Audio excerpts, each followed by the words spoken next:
Shalom. Ya, puji nama Tuhan. Pagi hari ini kita boleh kembali lagi datang ke hadirat Tuhan, menikmati hadirat-Nya, hadirat yang menguatkan setiap kita dalam menjalani hari-hari yang penuh dengan kesulitan. Di tengah kondisi pandemi COVID-19 ini, kita sudah belajar untuk beradaptasi. Kita sudah belajar untuk berdamai dengan masalah, berdamai dengan diri sendiri. Kita belajar untuk menerima kenyataan, menerima keadaan. Itu suatu perjuangan yang luar biasa buat setiap kita. Tetapi tentu kita tetap harus melanjutkan perjuangan kita. Jangan sampai kita menyerah di tengah jalan. Pagi hari ini, Bapak Ibu, saya ingin membahas satu topik, yaitu tentang ketakutan. Tema khotbah kali ini, percaya dulu baru mujizat. Dan saya akan berbicara seputar tentang ketakutan. Ketakutan merupakan satu sifat dasar manusia yang melekat pada diri manusia. Setiap manusia pasti punya rasa takut dalam menjalani kehidupan ini. Takut tidak sepenuhnya satu perasaan yang negatif. Kita setuju itu karena ternyata rasa takut itu punya sisi positifnya, Bapak Ibu. Kalau orang tidak punya rasa takut itu justru berbahaya. Kenapa? Saya tunjukkan sisi positif dari rasa takut. Karena seseorang punya rasa takut, kita berhati-hati dalam bertindak. Contoh, ibu-ibu yang motong bawang, masak di dapur. Karena punya rasa takut terhadap pisau, ibu-ibu nggak sembrono megang pisau, betul ya? Coba kalau nggak punya rasa takut terhadap pisau, jadi apa itu? Wah, gitu kan? Tapi karena rasa takut, hati-hati memotong, ya kan? Karena rasa takut kecelakaan di jalan raya, sehingga kita berhati-hati dalam mengendarai mobil atau sepeda motor. Coba kalau orang nggak punya rasa takut, dia akan sembarangan mengendarai kendaraan. Tapi karena ada rasa takut, aku membawa keluargaku, nanti bisa kecelakaan, nanti bisa nabrak. Itu yang membuat dia berhati-hati dalam bertindak. Khawatir pun juga demikian. Kalau takut itu satu tanda bahaya yang sedang terjadi di depan mata. Tapi kalau khawatir atau cemas, satu tanda bahaya yang akan terjadi, yang belum terjadi. Ini juga ada positifnya. Contoh, ketika menghadapi ujian, orang khawatir, orang cemas. Ini satu tanda bahaya. Waduh, bahaya kalau aku nggak persiapan diri, aku bisa gagal ujian. Contoh. Ini sisi positif dari rasa takut atau kecemasan itu. Tapi yang saya sedang bahas di sini adalah ketakutan dari segi negatifnya. Kalau takut itu manusiawi, tapi kalau hidup dalam ketakutan itu keputusan kita. Hidup dalam kecemasan itu keputusan kita. Sehingga orang selalu takut mengambil keputusan. Sulit mengambil keputusan. Mau melangkah takut. Ya, takut resiko, takut sakit, takut melakukan apapun. Menghadapi pandemi ini takut nggak punya uang, takut bagaimana membayar sekolah anak-anak, ya. Apalagi mungkin maaf kata bapak atau ibu yang single factor, ditinggal pasangan hidupnya, takut. Aku nggak mungkin bisa bertahan, aku nggak mungkin bisa menghidupi keluargaku sendirian. Ketakutan-ketakutan itulah yang akan kita bahas, yang akan kita pelajari pagi hari ini. Ketakutan, kecemasan yang berlebihan, yang nanti berujung pada stres atau depresi, itu menimbulkan banyak sekali kerugian pada diri kita. Dari segi kesehatan, kita akan mengalami penuaan dini, Bapak Ibu, ya. Yang muda-muda cepat keriput, ya. Apalagi yang Bapak Ibu cepat mengalami penuaan dini. Rentan terhadap penyakit seperti jantung, kanker, lambung. Ya, kalau orang stres itu sahabatnya mesti sakit lambung. rugi. Mengkhawatirkan sesuatu yang belum pasti terjadi, kepikiran terus, sakit.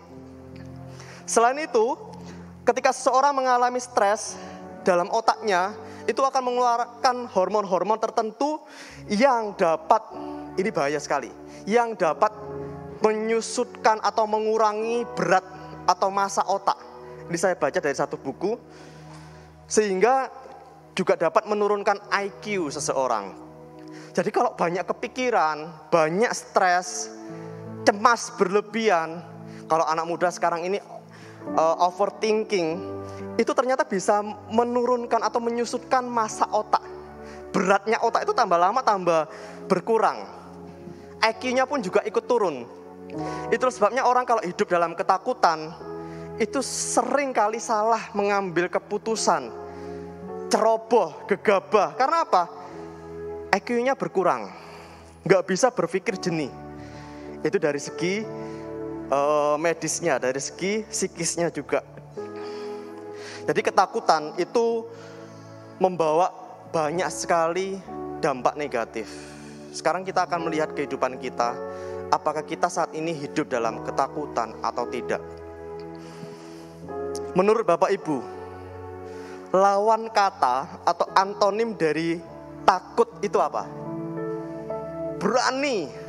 Bapak Ibu kalau cari di kamus besar bahasa Indonesia, lawan katanya takut, berani. Berani artinya tidak takut. Tidak takut artinya berani. Lawan kata dari takut adalah berani. Itu menurut pemahaman banyak orang.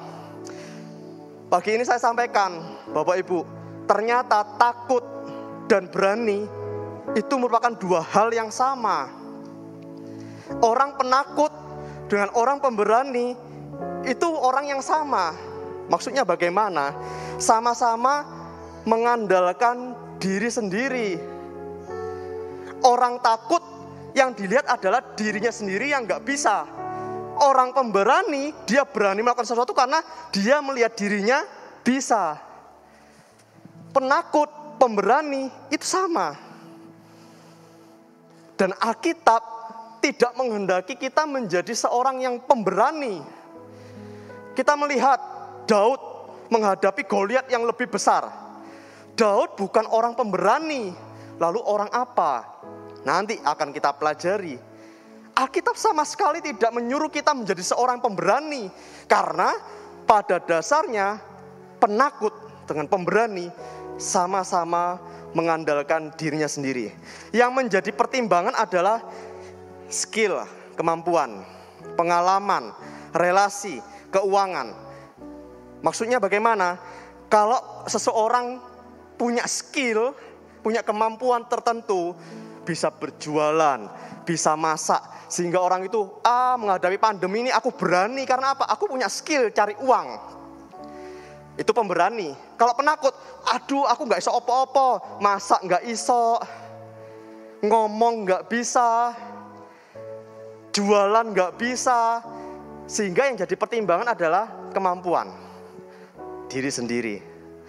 Pengalaman, kalau orang punya banyak pengalaman, kegagalan, keberhasilan, orang pernah mencoba sesuatu, itu yang membuat orang berani. Oh, aku dulu berhasil mencoba ini. Oh, aku dulu pernah gagal, aku udah tahu caranya. Buat seseorang berani. Tapi kalau orang penakut, gak punya pengalaman, aduh rasanya gimana ini, aku takut gagal. Diri sendiri yang dilihat. Relasi, apakah ada orang-orang lain yang menopang dia, mendukung dia?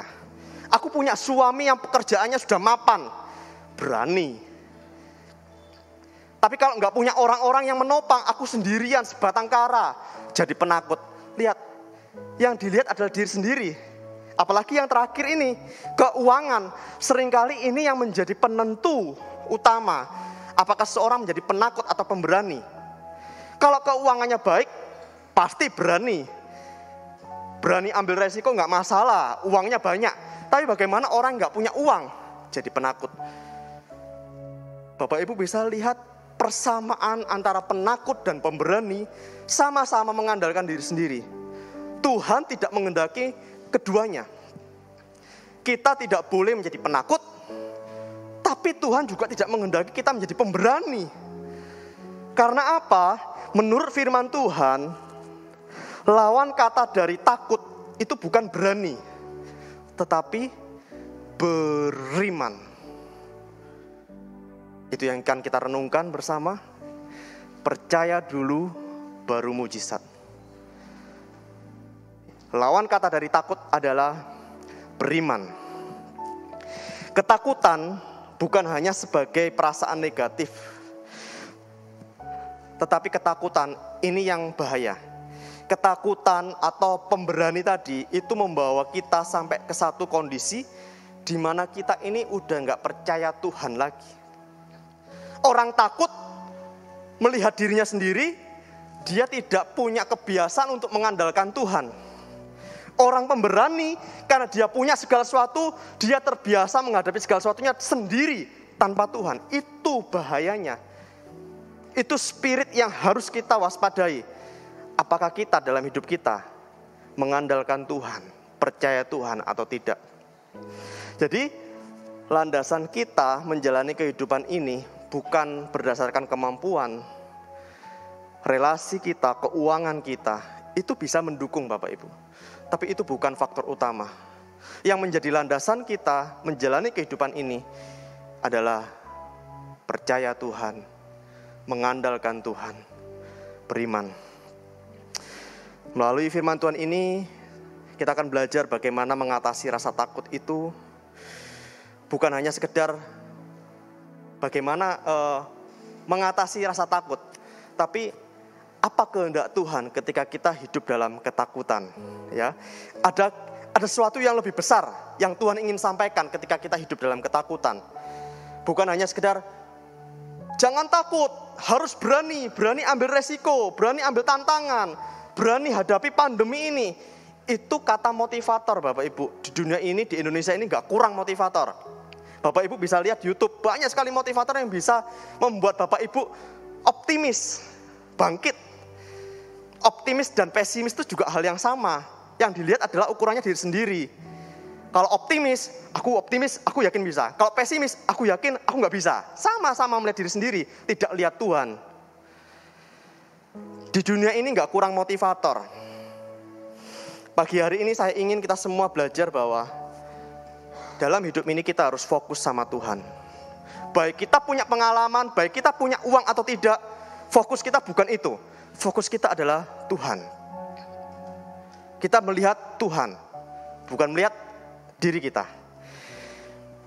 Seringkali orang Kristen itu kata percaya Tuhan itu hanya sebagai jargon rohani saja. Percaya Tuhan, beriman, kalau sakit beriman, pasti sembuh. Tapi sebenarnya dalam kehidupan masih hidup dalam ketakutan. Karena apa? Satu, belum punya hubungan dengan Tuhan. Dua, Tuhan itu seakan-akan jauh, hanya sekedar teori. Kita perlu mengalami Tuhan dalam kehidupan ini. Mari kita belajar, kita akan mulai membuka Alkitab.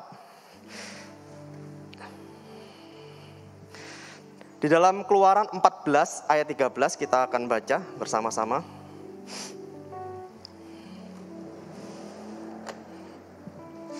Keluaran 14 ayat yang ke-13 saya akan bacakan. Tetapi berkatalah Musa kepada bangsa itu, janganlah takut, berdirilah tetap dan lihatlah keselamatan dari Tuhan yang akan diberikannya hari ini kepadamu. Sebab orang Mesir yang kamu lihat hari ini tidak akan kamu lihat lagi untuk selama-lamanya. Musa berkata, Tuhan memberikan perintah, janganlah takut, berdirilah tetap dan lihatlah keselamatan dari Tuhan yang akan diberikan hari ini. Ketakutan, keselamatan dari Tuhan itu tidak bisa berjalan beriringan. Ketakutan dengan mujizat, dua hal yang selalu bertentangan. Ketakutan dengan iman itu nggak bisa berjalan bersama. Nggak bisa orang yang penakut, orang yang hidup dalam ketakutan, orang yang tidak percaya Tuhan, orang yang tidak mengandalkan Tuhan dalam hidupnya, bisa mengalami mujizat Tuhan. Itu hal yang mustahil. Karena dua hal yang berbeda. Kenapa? Di sini dikatakan janganlah takut. Tuhan mau menolong kamu. Kalau Tuhan masih bisa menolong, mujizat masih bisa terjadi meskipun kita hidup dalam ketakutan. Tidak perlu Tuhan memberikan perintah ini. Amin. Kenapa Tuhan memberikan perintah? Jangan takut. Keselamatan akan datang hari ini. Jadi jangan takut dulu. Baru keselamatan akan datang hari ini. Kalau engkau hidup dalam ketakutan, keselamatan dari Tuhan hari ini itu mustahil untuk engkau lihat, mustahil untuk engkau alami. Itu sebabnya judul firman Tuhan hari ini, percaya dulu, baru mujizat. Jangan takut dulu, keselamatan Tuhan baru dikasih. Itu sebabnya kenapa ya kok kita dalam menjalani kehidupan ini kok nggak pernah ya mengalami mujizat. Kok lihat orang lain kok enak ya. Apalagi seringkali image-nya hamba Tuhan imannya kuat sering mengalami mujizat. Kok keluargaku nggak pernah mengalami mujizat. Kenapa ya? Cek hati kita, cek iman kita. Kita ini masih hidup dalam ketakutan atau tidak? Atau sebaliknya tadi, kita ini hidup mengandalkan diri sendiri atau tidak? Bapak Ibu yang punya segalanya mungkin terbiasa mengandalkan diri sendiri. Bapak Ibu yang nggak punya apapun, hidup dalam ketakutan. Hal yang sama, cek hati kita. Karena apa? Orang yang tidak percaya Tuhan mustahil mengalami mujizat. Percaya dulu, mujizat akan datang. Jangan takut dulu, keselamatan Tuhan datang hari ini. Ada satu keputusan, mau tetap hidup dalam ketakutan, mengandalkan diri sendiri, melihat, mengukur segala sesuatu dengan kemampuan kita sendiri, atau kita mau percaya Tuhan. Baru kita akan melihat pertolongan Tuhan yang ajaib. Amin. Next, Yohanes pasal 11 ayat 40. Yohanes pasal 11 ayat 40. Ini cerita tentang Yesus membangkitkan Lazarus. Ketika Lazarus sudah 4 hari mati, seakan-akan Tuhan terlambat datang menolong. Orang Surabaya bilang wis kasep, telat, terlambat. Tuhan ngajak Maria, Marta, dan orang-orang yang tadi kecewa sama Tuhan Yesus, diajak ke kuburan. Yohanes 11:40, jawab Yesus, bukankah sudah kukatakan kepadamu tadi, jikalau engkau percaya, engkau akan melihat kemuliaan Tuhan. Jikalau engkau percaya, itu artinya ada satu syarat atau kondisi tertentu yang diharapkan Tuhan sebelum kemuliaan Tuhan datang. Enggak mungkin engkau bisa melihat kemuliaan Allah kalau engkau tetap tidak percaya. Jikalau engkau percaya, engkau akan melihat kemuliaan Allah. Jikalau engkau tidak percaya, jikalau engkau hidup dalam ketakutan, jikalau engkau melihat dirimu sendiri saja, mustahil engkau melihat kemuliaan Allah. Itu sebabnya kerohanian kita semakin lama semakin kering. Kenapa? Kita jarang bahkan gak pernah lihat mujizat, gak pernah mengalami Tuhan yang nyata. Kenapa? Kita memilih hidup dalam ketakutan. Kita memilih hidup untuk tidak percaya Tuhan. Percaya dulu, baru lihat Tuhan yang nyata. Percaya dulu, baru alami pertolongan Tuhan yang nyata. Bukan dari kata orang, kita sendiri mengalaminya. Karena apa? Percaya dulu. Jangan cuma lihat kemampuan diri sendiri. Engkau percaya, maka engkau melihat kemuliaan Allah. Jadi urutannya harus percaya dulu. Kalau tidak percaya, takut, tidak akan melihat kemuliaan Allah. Dengan kata lain, ini sangat menampar diri saya sendiri. Bersyukur dulu, baru melihat mujizat. Jangan alami mujizat dulu, baru bersyukur. Seringkali kita mengalami atau memilih yang kedua. Kalau aku belum melihat mujizat, aku mana mungkin bisa bersyukur. Kalau aku sembuh dari penyakit, Tuhan tolong aku, kami baru bisa bersyukur. Benar kan? Tapi tidak, bukan itu cara Tuhan. Bersyukur dulu. Ciptakan suasana hati kita penuh syukur. Ciptakan suasana hati kita penuh kepercayaan Tuhan. Meskipun belum melihat pertolongan Tuhan, tetap percaya Tuhan. Baru kita akan melihat kemuliaan Tuhan. Ayat yang terakhir, Markus pasal 5. Markus pasal 5.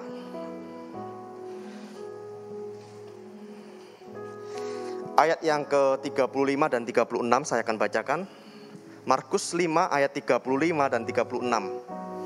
Ketika Yesus masih berbicara, datanglah orang dari keluarga kepala rumah ibadat itu dan berkata, "Anakmu sudah mati, apa perlunya lagi engkau menyusahkan guru?" Tetapi Yesus tidak menghiraukan perkataan mereka dan berkata kepada rumah ibadat, yaitu Pak Yairus, "Jangan takut, percaya saja."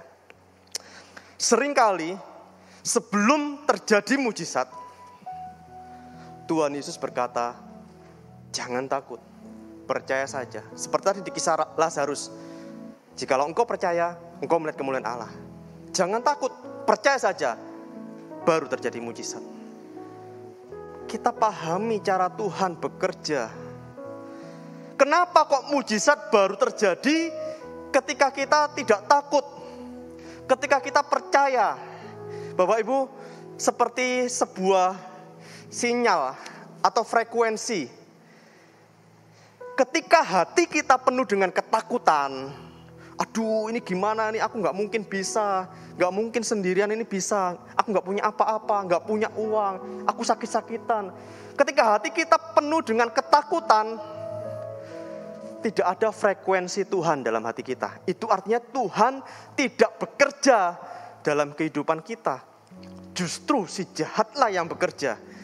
Ketika perasaan takut menguasai hati kita, itu frekuensinya si jahat untuk bekerja. Bukan semakin baik, semakin stres, semakin depresi. Bahkan tidak sedikit orang yang menyangkal Tuhan ketika dia membiarkan hatinya dipenuhi frekuensi ketakutan. Ciptakan frekuensi iman, suasana hati penuh dengan kepercayaan. Itu sebabnya di ayat yang ke-40. Markus 5 ayat 40. Tetapi mereka menertawakan dia. Setelah Tuhan Yesus berkata, "Anakmu ini enggak mati tapi tidur."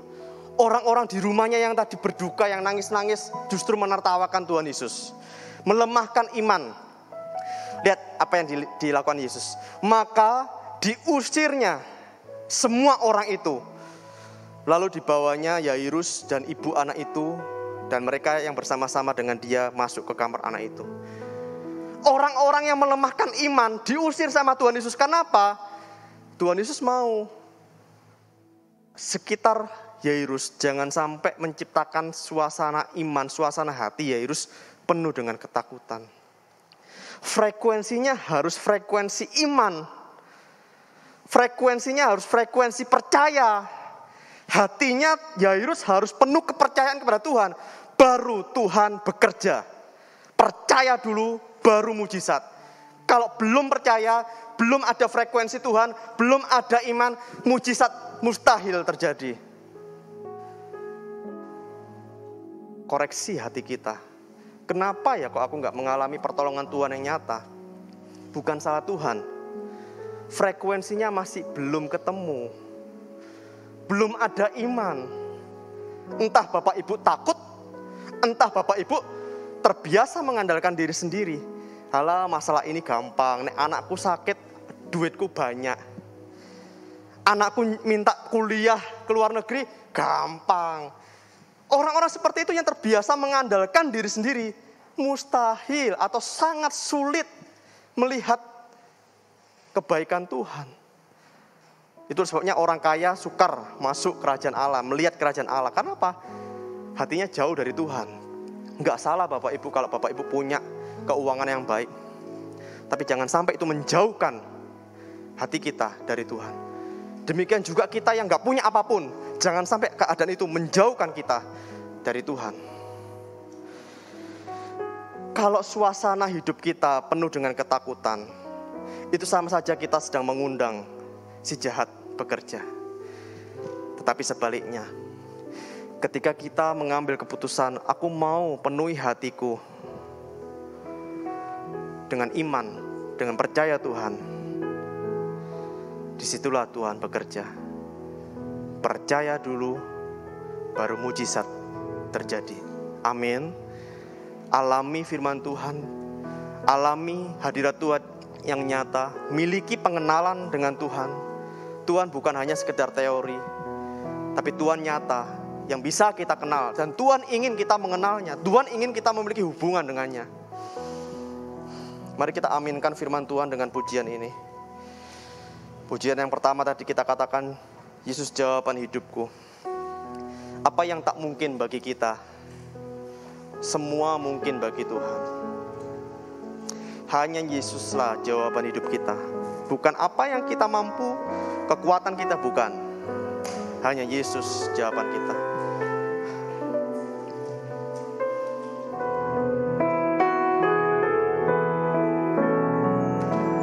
Yang tak mungkin bagiku, semua mungkin bagi. Saya undang Bapak Ibu bangkit berdiri. Hanya Engkaulah jawaban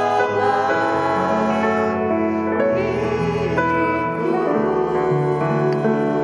yang tak pernah kulihat, yang tak pernah kulihat, dan tak pernah kupikirkan. Itu yang Kau sediakan bagiku.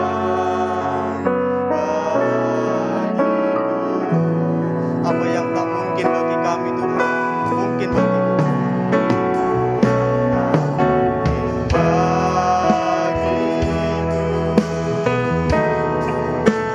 Semua mungkin bagimu. Hanya Engkaulah dan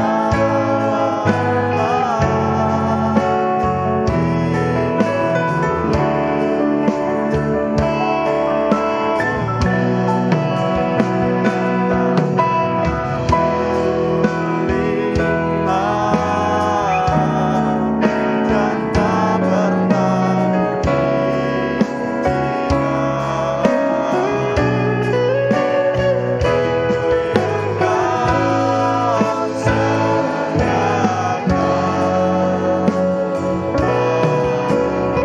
itu yang Kau sediakan bagi kami Tuhan. Itu yang Kau sediakan.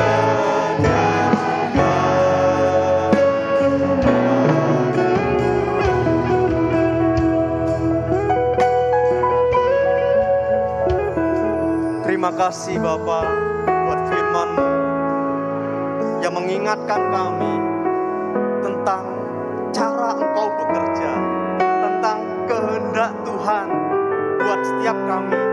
Kami yang hidup dalam ketakutan, bahkan kami yang terbiasa mengandalkan diri kami sendiri. Tuhan, kami disadarkan, kami diingatkan bahwa dalam hidup ini, hidup yang singkat ini, kami mau gunakan waktu ini untuk mengenal Engkau. Kami mau gunakan waktu ini untuk membangun hubungan dengan Engkau. Dan kami mengandalkan Engkau dalam setiap pergumulan kami. Terima kasih Bapak, terima kasih buat firman-Mu. Mampukan kami untuk melakukan setiap kebenaran firman-Mu. Terima kasih Bapak, inilah doa kami. Di dalam nama Tuhan Yesus kami berdoa. Kita semua katakan, amin.